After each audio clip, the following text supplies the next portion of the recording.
हे लाल लाल काय दिसत आहे बरे? ही पाण्यात तरंगणाऱ्या या चिमण्या लाल चुटूक कमळासारख्या दिसत आहेत. आणि त्याची जी फुलं दिसत आहेत ना, ती आहेत आंबाडीची फुलं. आपली आंबाडी हो, आपली आंबाडीची भाजी आपण नेहमी करतो त्याचीच ही फुलं आहेत.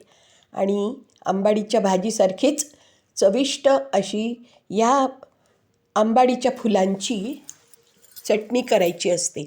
ती दिसायला अगदी लाल लाल दिसते, चविष्ट लागते, आंबट गोड चवीची लागते आणि अतिशय स्वादिष्ट अशी होते.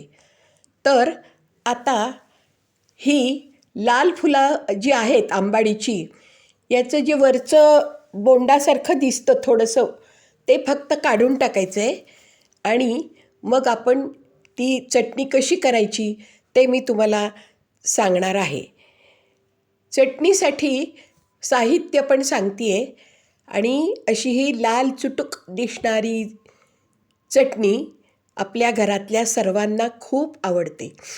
तुम्ही एकदा करून बघा आणि कशी वाटते ते मला कळवा.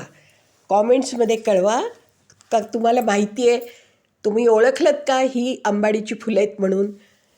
कारण सहसा काहींना या रानभाज्या ज्या असतात त्या माहीत नसतात. म्हणून सांगते, ही आहे आंबाडी भाजीची लाल लाल फळं. आंबाडीची भाजी किती चविष्ट होते माहिती आहे तुम्हाला. लसूण हिंगाची चटकदार फोडणीने तर अजूनच खायला खूप मज्जा येते ना.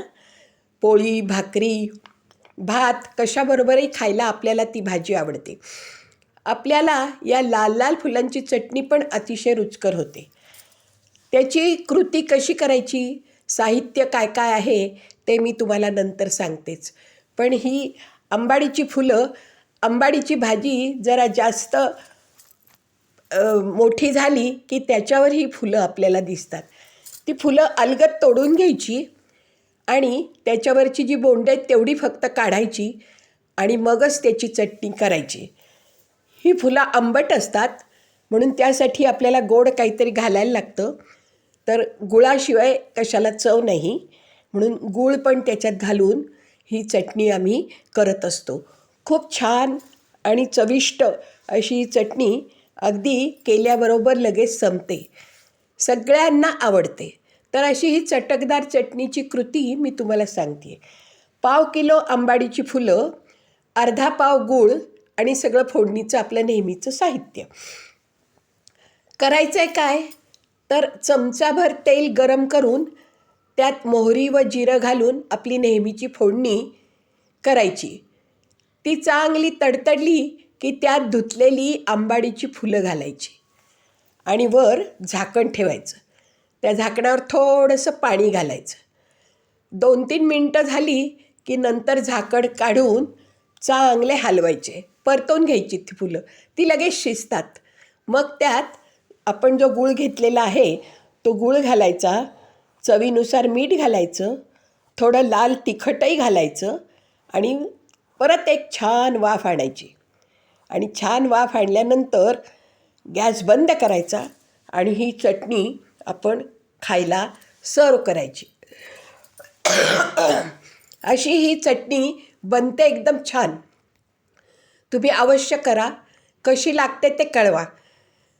वरण भात भाकरी पोळी कशाबरोबरही खायला मजा येते.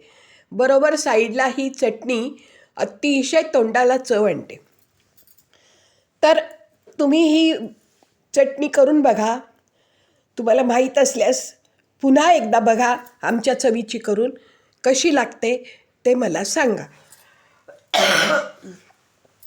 खूपच चवदार चविष्ट अशी ही चटणी आहे.